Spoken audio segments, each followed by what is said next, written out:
firman-Mu berkata bahwa tidak ada seorang pun yang dipilih Allah yang akan dibiarkan lepas dan binasa. Karena orang yang dipilih akan tetap sampai kepada kesudahannya di dalam Tuhan, digenggam dan dipegang oleh Tuhan sampai kepada akhirnya kami bertemu dengan Tuhan muka dengan muka di dalam kerajaan surga. Terpujilah Tuhan yang mulia, yang besar kasih-Nya dalam hidup ini. Kami mau mendengar firman Tuhan. Bapa yang baik, mari bukalah hati dan pikiran kami. Terjemahkanlah firman Tuhan bagi kami, supaya kiranya oleh pertolongan Roh Kudus kami dimampukan untuk mengerti rahasia firman Allah, dan dengan itu meneguhkan, menguatkan setiap kami yang mendengar, dan menolong kami untuk menyimpannya di dalam hati serta melakukannya dalam hidup kami. Segala pujian syukur hanya bagi Tuhan. Kami serahkan dan kami mohon pertolongan Tuhan dalam perenungan firman Tuhan hari ini. Biarlah Tuhan dimuliakan dalam semuanya. Pakailah hamba-Mu yang tak berguna ini Tuhan menjadi alat yang berguna untuk hormat dan kemuliaan bagi nama Tuhan saja. Demi nama Tuhan Yesus kami berdoa. Amin. Silakan duduk kembali, Bapak Ibu Saudara yang dikasih Tuhan. Puji Tuhan. Hari ini kita boleh datang kepada Tuhan lagi untuk beribadah bersama. Saya mau ajak kita membaca satu bagian firman Tuhan yang terdapat di dalam Injil Markus pasal yang pertama. Markus pasal yang pertama, kita membaca ayat yang ke-9 sampai dengan ayat yang ke-11. Injil Markus pasal yang pertama, ayat 9 sampai dengan 11.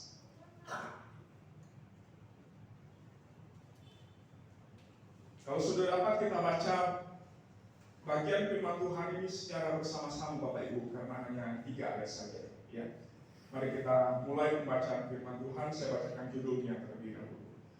Yesus dibaptis Yohanes. 1-2 ayat. Pada waktu itu datang Yesus dari Nazaret di tanah Galilea, dan Dia dibaptis di Sungai Yordan oleh Yohanes. Segera dia keluar dari air, Ia melihat langit terbuka, dan roh seperti burung merpati turun ke atasnya.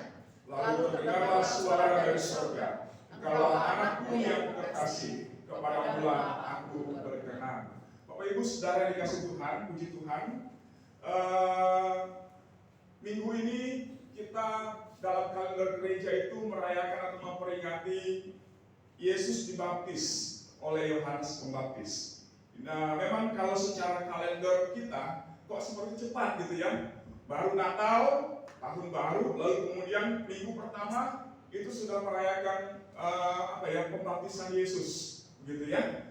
Tapi memang kalau kita mau mengikuti kalender berdasarkan tahun-tahun hidup Yesus itu tidak mungkin. Karena Yesus dibaptis oleh Yohanes Pembaptis itu sekitar umur 30 tahun, Bapak Ibu Saudara. Artinya dari Natal, kalau kita mau merayakan hari pembaptisan itu, kita harus tunggu 30 tahun, gitu kan? Itu tidak mungkin. Nah, maka berdasarkan kalender gereja, para pemimpin mengatur dan menetapkan sedemikian rupa, ya, hari-hari berkaitan dengan masa hidup dan pelayanan Yesus, khususnya berkaitan dengan masa pelayanan Yesus sesudah dia berumur 30 tahun sampai kepada akhirnya dia disalibkan dan bangkit dari antara orang mati naik ke surga. Nah, Bapak Ibu Saudara dikasih oleh Tuhan Yesus Kristus, berdasarkan tema kita hari ini yaitu Yesus dibaptis. Kalau kita membaca dari teks firman Tuhan ini, kita mau dramatisir begitu ya, itu sesuatu hal yang sangat menarik, luar biasa. Yang kalau kita perhatikan, bandingkan dengan teks yang sama, yang berbicara tentang topik yang sama di dalam keempat Injil yang mencatat tentang peristiwa ini, itu digambarkan oleh masing-masing penulis dengan caranya, dengan ciri khasnya sendiri, dan saling melengkapi satu dengan yang lainnya. Nah, Bapak Ibu Saudara dikasih Tuhan, bahwa ketika Tuhan Yesus datang kepada Yohanes pada waktu itu di Sungai Yordan, sebenarnya Yohanes Pembaptis dengan terus terang berkata kepada Tuhan Yesus bahwa sesungguhnya aku tidak layak untuk membaptis kamu. Sesungguhnya harusnya akulah yang dibaptis oleh engkau. Tapi pada waktu itu menarik bahwa Tuhan Yesus cuma katakan kepada Yohanes Pembaptis satu hal, dan kemudian karena perkataan itu, pernyataan itu, kemudian Yohanes melakukan apa yang dikatakan oleh Tuhan. Tuhan katakan apa? Yesus katakan kepada Yohanes Pembaptis pada waktu itu, aku harus melakukan hal ini supaya firman Allah digenapi. Bapak Ibu Saudara dikasih Tuhan, ini menarik. Dan pernyataan ini menunjukkan kepada kita bahwa kalau kita bertanya, kenapa Yesus harus dibaptis? Bukankah dia Tuhan? Dia adalah Allah yang seharusnya yang mencurahkan rahmatnya, karunia-Nya kepada kita melalui baptisan itu. Tapi kok ketika dia datang ke dalam dunia menjadi manusia, kok dia yang harus dibaptis? Dia adalah Allah yang kudus. Karena kalau kita bicara tentang baptisan, konsep baptisan menurut Yohanes Pembaptis adalah baptisan yang diberikan kepada mereka yang bertobat dari dosa-dosa mereka dan berbalik kepada Allah. Dan pertanyaannya berkaitan dengan konsep ini adalah, apakah Yesus adalah orang yang berdosa? Ketika dia menjadi manusia, dia adalah manusia berdosa. Firman Tuhan dengan jelas katakan bahwa dia sama dengan kita dalam daging, dalam kemanusiaannya, tapi dia tidak berdosa. Karena dia adalah manusia sejati, dia kudus, dia dari Allah, adalah yang kudus dari Allah. Tapi kembali kepada pertanyaan tadi, Bapak Saudara kasih Tuhan, kok Yesus harus dibaptis? Kenapa dia harus menjalani proses itu dan memberi dirinya untuk dibaptis di Sungai Yordan? Nah, Bapak Saudara kasih Tuhan, berkaitan dengan pernyataan Tuhan Yesus yang pertama tadi bahwa aku harus menggenapi apa yang difirmankan oleh Tuhan. Maka pengertian yang pertama, kalau kita mau mengenakan baptisan Yesus kepada diri kita sebagai orang yang juga menerima baptisan Allah dalam kehidupan kita. Karena setiap kita yang sudah percaya dibaptis di dalam nama Bapa, Anak, dan Roh Kudus, ya kan? Nah, pemahamannya apa? Berdasarkan apa yang dikatakan oleh Tuhan Yesus kepada Yohanes Pembaptis bahwa sesungguhnya dia menjalani itu, melakukan itu supaya firman Tuhan digenapi. Maka kalau kita bertanya, apa makna baptisan itu sendiri bagi kita yang percaya?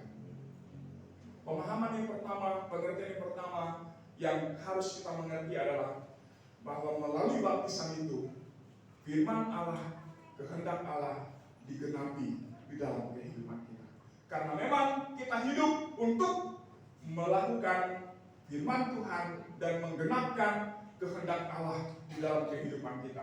Dan itulah hidup Allah yang dikaryakan di dalam kehidupan kita. Kehidupan Yesus yang dikaryakan di dalam kehidupan kita. Karena semua orang yang percaya kepada Yesus dibawa dan dipimpin oleh Yesus untuk hidup melakukan kehendaknya di dalam kehidupan kita. Maka Bapak Ibu Saudara dikasih Tuhan, dari makna yang pertama ini kita mengerti bahwa kalau Yesus memberi dirinya dibaptis oleh Yohanes Pembaptis di Sungai Yordan, tujuannya adalah supaya kehendak Allah, kehendak Bapa digenapkan dan dinyatakan dalam kehidupannya. Maka tentu sebagai orang-orang yang menjadi pengikut Kristus, bukankah kehidupan kita juga harus bersesuaian dengan apa yang menjadi tujuan juru selamat kita, Tuhan Yesus Kristus, yaitu hidup kita untuk menggenapkan kehendak Allah di dalam hidup ini. Karena itu Bapak Ibu Saudara dikasih Tuhan, berdasarkan pemahaman yang pertama ini, mengajak kita bersama untuk mengarahkan hidup kita, mengarahkan diri kita kepada kehendak Tuhan. Apa yang menjadi kehendak Tuhan bagi kita?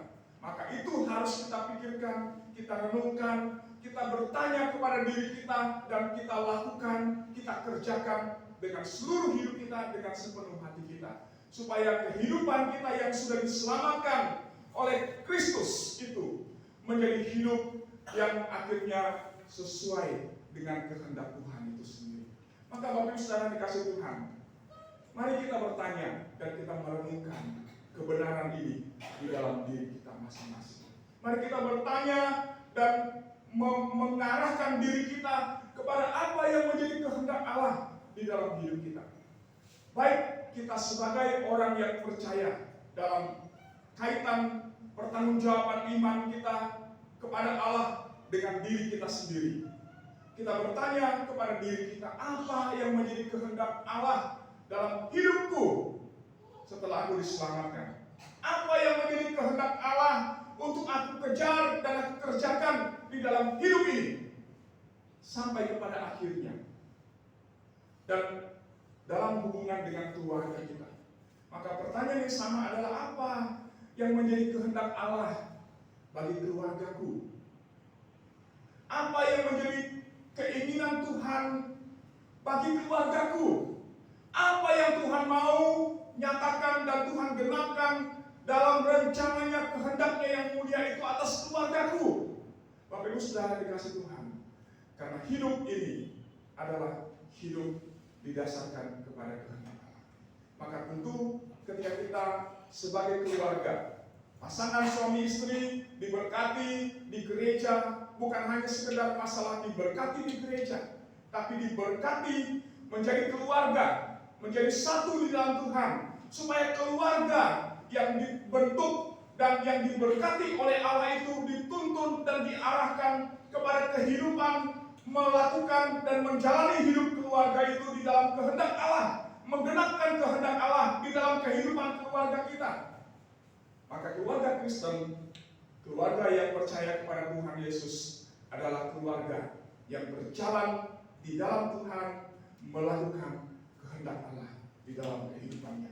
Sebagai suami, sebagai istri, sebagai orang tua, sebagai anak, seperti yang Tuhan tunjukkan, Tuhan nyatakan kepada kita. Karena kalau kita keluar dari tujuan dan maksud Allah itu, Bapak Ibu Saudara dikasih Tuhan, pasti akan timbul masalah, ya, akan timbul persoalan di dalam kehidupan keluarga. Bukan hanya masalah ekonomi, tapi persoalan-persoalan yang lainnya. Maka sebagai keluarga, kita perlu bertanya dan terus bergumul di hadapan Tuhan. Tuhan, apa kehendak-Mu bagi keluarga? Menarik, Robert dan Lea Sutanto mengarang sebuah lagu pujian yang sangat baik menurut saya, Bapak Ibu Saudara, ya, berbicara tentang apa? Hidup keluarga, ya kan? Keluarga, hidup keluarga itu tujuannya apa? Mengapa Tuhan memproses dan membentuk keluarga? Kenapa Tuhan membentuk dan memproses keluarga kita menjadi keluarga Allah? Bapak Ibu Saudara dikasih Tuhan, tujuannya adalah supaya kita di dalam keluarga itu menjadi keluarga yang melayani, keluarga yang mempersembahkan hidup kepada Tuhan, keluarga yang dipakai oleh Allah menjadi kemuliaannya. Maka suami mengarahkan hidup kepada hidup yang memuliakan Allah, istri mengarahkan dirinya kepada hidup yang memuliakan Allah. Sebagai orang tua, kita mengarahkan kehidupan kita kepada hidup memuliakan Allah. Dan sebagai anak-anak di dalam keluarga, kita mengarahkan kehidupan kita kepada kehidupan yang memuliakan Allah. Dan kalau seluruh keluarga di dalam konsep yang sama, dalam tujuan yang sama, maka tujuan Allah, kehendak Allah, kita kerjakan bersama. Dan itu digenapkan Tuhan di dalam hidup kita sebagai keluarga Allah. Nah, Bapak Ibu Saudara yang dikasihi oleh Tuhan, menjadi perenungan bagi kita pada hari ini adalah sebagai keluarga Allah, apa yang kita lakukan dalam hidup ini untuk kita melayani Tuhan, untuk kita mengerjakan pelayanan yang Tuhan percayakan kepada kita. Apa yang kita kerjakan di dalam kehidupan kita yang akhirnya membawa keluarga kita menjadi keluarga yang akhirnya mencapai maksud dan tujuan Tuhan di dalam hidup ini. Saya mengajak kita bersama menyanyikan lagu pujian ini. Bapak Saudara, keluargaku adalah keluarga yang melayani Tuhan. Ya, pujian dari Robert dan Lea Sutanto. Mari kita nyanyikan bersama. Bersama keluargaku melayani Tuhan, bersatu selamanya mengasihi Engkau. Tiada yang dapat melebihi kasih-Mu ya Tuhan. Bagi kami Engkau segalanya. Mari kita nyanyikan. bersama-sama sekali. Rapnya saja. Bersama keluargaku melayani Tuhan, bersatu selamanya mengasihi Engkau, tiada yang dapat menandingi kasih-Mu ya Tuhan. Bagi kami Engkau segalanya. Bapak Saudara, pujian indah dan menjadi perlindungan bagi kita kalau Yesus hidupnya adalah melakukan firman Tuhan, menggenapi kehendak Allah, karena Dia harus melewati. Kiranya sebagai keluarga-keluarga Allah, kita pun dalam keluarga kita masing-masing, setiap pribadi, suami, istri, orang tua, anak-anak, semuanya berjalan di dalam tujuan ini, melakukan kehendak Allah di dalam hidup kita. Yang kedua, Bapak Ibu Saudara yang dikasihi Tuhan, kalau Yesus dibaptis, kenapa Dia harus dibaptis? Bapak Ibu Saudara yang dikasihi Tuhan, yang kedua, bahwa ini berkaitan dengan karya atau pekerjaan yang harus Yesus lakukan di dalam hidupnya sebagai anak Allah yang diutus ke dalam dunia untuk melakukan apa yang dikehendaki oleh Bapa. Itu yang pertama. Yang kedua adalah sesuai dengan karyanya, maka bagi Yesus pekerjaan penyaliban itu adalah sesuatu yang menjadi tujuan yang ultimate, yang utama dalam hidupnya. Tapi untuk sampai kepada tujuan itu, kepada karya itu, maka dia harus masuk ke dalam satu proses yang membuat dia menjadi sama dengan kita. Tadi kan saya katakan bahwa dia adalah manusia di dalam daging yang sama dengan kita. Secara esensi tidak ada perbedaan. Kalau kita punya darah, Yesus juga punya darah. Kalau Yesus punya tubuh, maka dia juga punya tubuh. Ya, kita juga punya tubuh. Kalau kita punya punya panca indera, maka Yesus pun juga punya panca indera. Karena di dalam kemanusiaannya dia sama dengan kita dan tidak ada perbedaannya sama sekali. Perbedaan cuma satu, yaitu dia adalah yang kudus dari Allah, sedangkan kita adalah orang yang berdosa. Nah, kalau Yesus harus menjadi kurban pendamaian untuk mendamaikan kita dengan Allah, maka tentu dalam keberadaannya sebagai yang kudus, dia adalah persembahan dan kurban yang sempurna untuk mendamaikan kita dengan Allah. Tapi Bapak Ibu Saudara dikasih Tuhan, hal yang penting di situ adalah kalau Yesus adalah yang kudus, bagaimana dia dapat menanggung seluruh dosa kita, menanggung seluruh dosa dunia ini? Maka dengan begitu baik sekali Rasul Paulus di dalam Roma pasal yang ke-6 ayat yang ke-12, mari kita bersama-sama memperhatikan bagian firman Tuhan ini. Roma pasal yang ke-6 ayat yang ke-3 sampai dengan ayat yang ke-12. Mari kita baca bersama-sama bagian firman Tuhan ini secara berganti-gantian, Bapak Ibu Saudara. Karena ini adalah sesuatu yang dituliskan oleh Rasul Paulus menjadi dasar dari karya Kristus berkaitan dengan baptisan yang harus dia terima sesuai dengan kehendak Bapanya. Roma 6 ayat 3 sampai dengan 12. Saya baca ayat 3, Bapak Ibu Saudara baca ayat yang keempat. Saya baca ayat yang ketiga. Atau tidak tahukah kamu bahwa kita semua telah dibaptis dalam Kristus, telah dibaptis dalam kematiannya?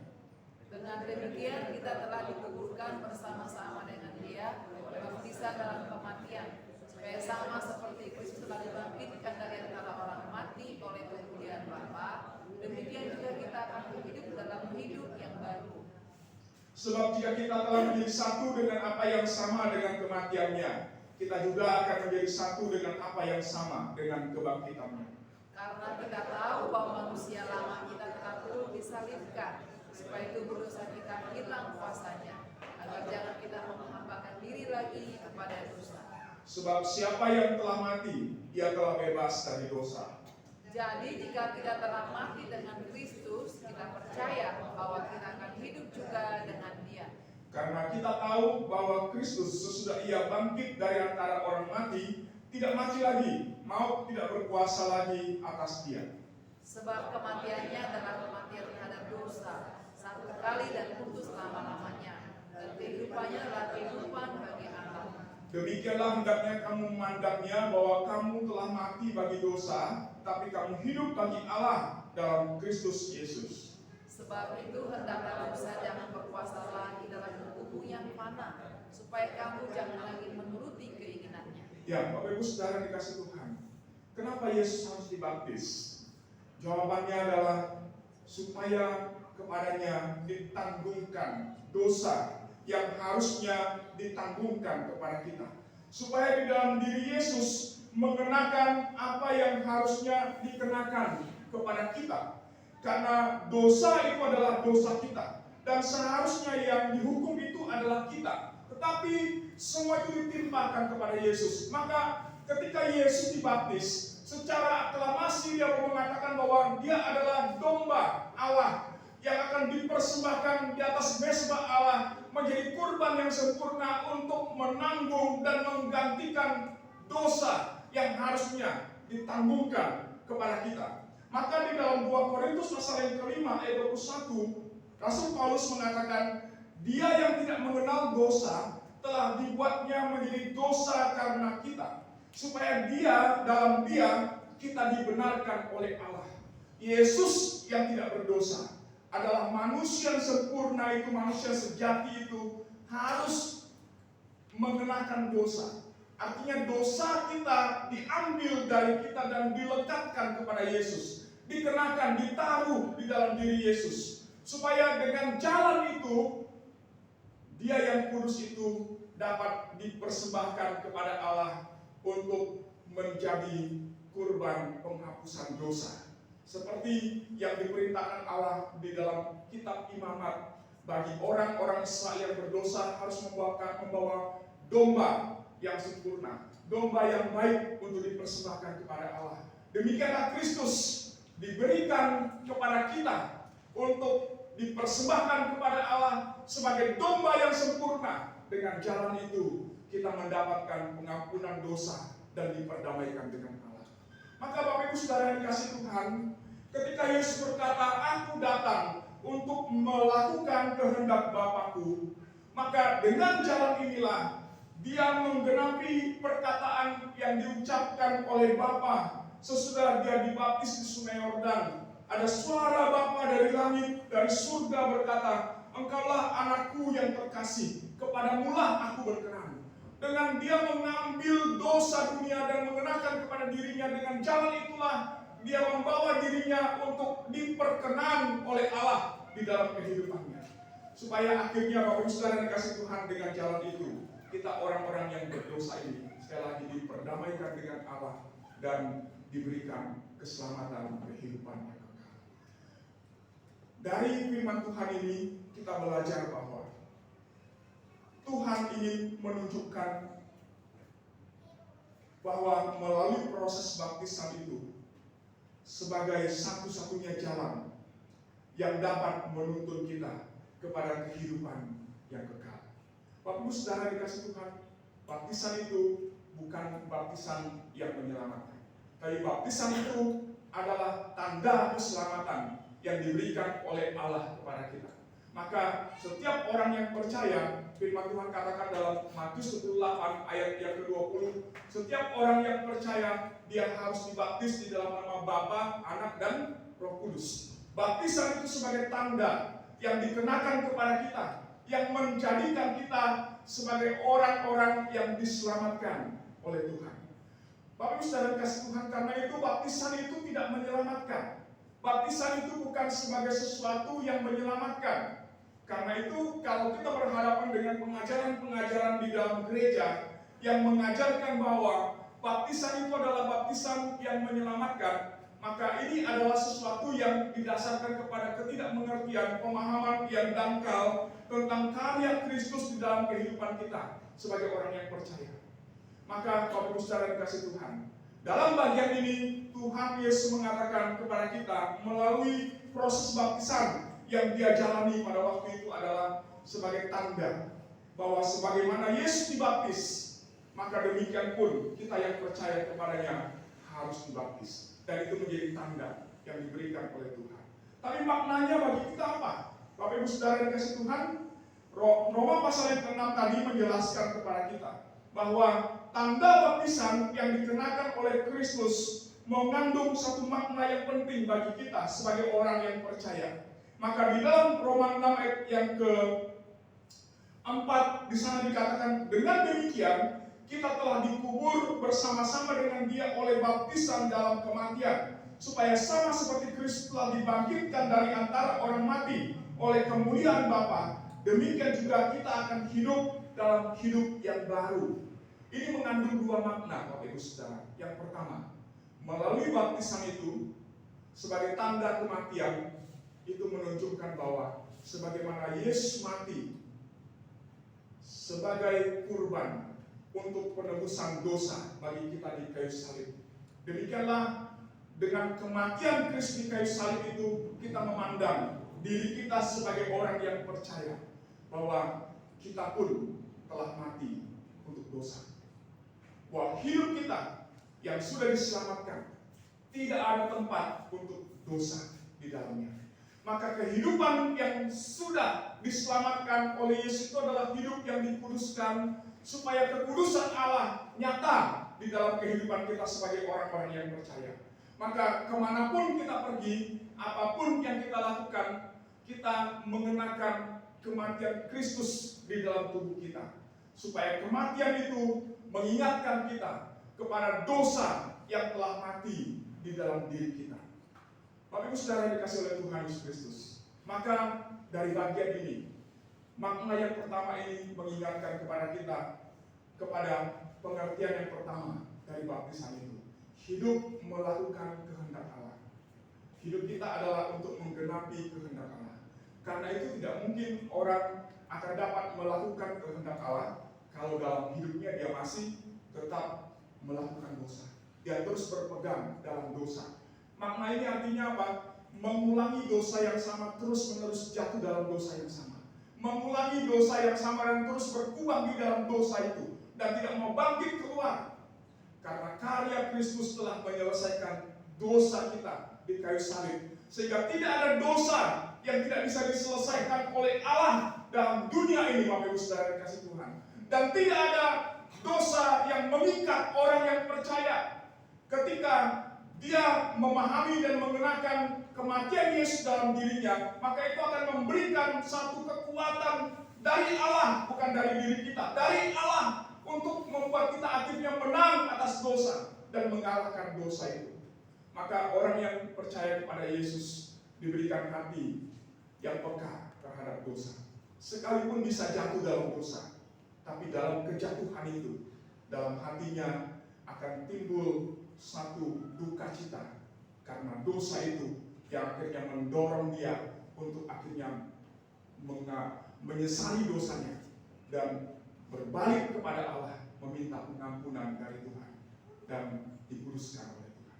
Maka Bapak Saudara dikasih Tuhan, tanda yang dikenakan oleh Yesus melalui baptisannya kepada kita di kayu salib, melalui proses baptisan itu dan digenapkan di kayu salib, itu menunjukkan bahwa kita adalah orang-orang yang sudah menang atas dosa. Maka dalam bagian ini juga, dalam Roma pasal yang ke-6 ini, Paulus mengatakan bahwa karena kita sudah diselamatkan, maka jangan ada lagi di antara kita yang menyerahkan diri kita untuk dipergunakan sebagai alat untuk hidup dalam kelaliman. Menyerahkan anggota-anggota tubuh kita kepada dosa. Karena hidup kita sudah diselamatkan dan sekarang kita hidup untuk Tuhan. Hidup melakukan kehendak Allah. Dan kehendak Allah tidak pernah sama dengan hidup yang berdosa. Kehendak Allah adalah membawa kita kepada hidup yang kudus. Sebagaimana Allah itu adalah kudus, demikian juga kita adalah kudus di dalam Kristus yang telah menyerahkan dirinya bagi kita. Lalu kemudian yang kedua, Bapak Ibu Saudara dikasih Tuhan, ketika di dalam ayat keempat dikatakan bahwa sama seperti Kristus yang mati menandakan bahwa kita mati bagi dosa. Demikian juga melalui karya Kristus itu dalam kebangkitannya dari antara orang mati, maka kebangkitan itu juga menandakan satu hidup yang baru yang diberikan oleh Tuhan kepada kita yang percaya kepada Tuhan Yesus Kristus. Maka kita dibawa kepada hidup yang baru di dalam Tuhan Yesus Kristus. Maka orang yang percaya, yang sudah diselamatkan, di dalam hatinya ada pikiran, dalam hatinya ada hati yang baru. Di dalam pikirannya ada pikiran yang baru. Di dalam tujuan hidupnya ada tujuan yang baru. Di dalam seluruh hidupnya adalah hidup yang baru. Karena kebangkitan Kristus dari antara orang mati telah mengambil dan melepaskan kita dari yang lama kepada kehidupan yang baru di dalam Kristus. Maka dengan cara inilah kita hidup bagi Allah dan memuliakan Allah. Maka Bapak Ibu Saudara dikasih Tuhan, sebagai orang yang percaya kepada Tuhan Yesus, mari kita bergumul dengan diri kita. Karena memang sepanjang hidup kita, ketika kita sudah diselamatkan, kita masih bergumul dengan diri kita yang masih punya kecenderungan untuk melakukan dosa. Tapi dasar dan prinsip inilah yang menjadi kekuatan yang diberikan oleh Allah kepada kita untuk akhirnya memberi kepada kita kemampuan dari Allah untuk kita dapat mengalahkan dosa dan hidup dalam hidup yang baru, hidup melakukan kehendak Allah. Bapak Ibu Saudara dikasih Tuhan, karena itu perenungan bagi kita dalam firman Tuhan hari ini adalah di dalam hal apa kita masih harus menyalipkan diri kita untuk akhirnya karya pendamaian itu kita boleh nikmati secara sempurna di dalam hidup ini. Karya pendamaian Kristus bagi kita sempurna, tapi itu terus disempurnakan di dalam kehidupan kita ketika kita membuka diri kita dan memberi diri kita untuk menikmati karya pendamaian itu secara utuh di dalam hidup ini. Maka kita perlu bertanya kepada masing-masing kita, kepada diri kita sendiri, di dalam bagian apa hidupku masih harus terus diproses oleh Tuhan untuk akhirnya membawaku kepada hidup menikmati karya pendamaian Kristus secara sempurna dalam hidup ini. Di dalam hal apa kita masih harus terus diproses oleh Tuhan, dan kita perlu menyangkal diri kita untuk akhirnya kita dilepaskan dari kecenderungan hati yang tidak taat, yang tidak mau setia, tidak mau tekun untuk hidup melakukan kehendak Allah di dalam kehidupan kita. Bapak Ibu Saudara dikasih Tuhan, itulah proses yang kita jalani, dan Allah akan mengerjakannya dan menyempurnakannya dalam hidup ini ketika kita membuka diri dan mau dibentuk dan diproses oleh Tuhan seturut dengan kehendaknya. Masing-masing kita ada kelemahan, ada kekurangan, ada bagian-bagian di dalam diri kita yang masih harus kita buka di hadapan Tuhan untuk diperbaiki, bukan? Yang masih harus terus diproses oleh Tuhan. Dalam bagian itu Tuhan mau mengerjakannya bagi kita. Kita yang tahu bagian apa Tuhan dari hidupku yang masih harus diproses oleh Tuhan. Ini aku Tuhan. Bagian kita berkata, ini aku Tuhan. Kerjakanlah dan proseslah seturut dengan maksudmu dan rencana dalam hidup kita. Bapak Ibu Saudara dikasih Tuhan, kalau Yesus dibaptis sebagai satu tujuan Allah supaya di dalam hidupnya firman Tuhan digenapi, bukankah demikian juga seharusnya bagi hidup kita sebagai orang percaya, bahwa hidup kita diarahkan kepada hidup menggenapi firman Tuhan? Kalau Kristus dibaptis di Sungai Yordan sebagai satu tanda, yang kemudian tanda itu dikenakan kepada kita, yang menjadikan kita sebagai pribadi yang mati untuk dosa dan hidup dalam hidup yang baru bagi kemuliaan Allah. Bukankah ini adalah tujuan dan hidup yang baru yang Tuhan mau terus kita kerjakan di dalam kehidupan kita? Karena hidup yang diselamatkan adalah hidup bagi Allah dan kemuliaan. Kiranya Tuhan menolong kita untuk terus diproses oleh Tuhan dan membuka diri kita kepada proses yang Tuhan kerjakan dalam hidup ini, supaya setahap demi setahap dalam karyanya, dalam tujuannya, kita dijadikan indah bagi kemuliaan Tuhan. Mari kita tundukkan kepala, kita bersatu dalam doa. Tuhan, terima kasih untuk firman-Mu yang boleh kami renungkan hari ini. Kami yang tidak sempurna, tapi kami bersyukur bahwa Engkau di dalam Yesus menyempurnakan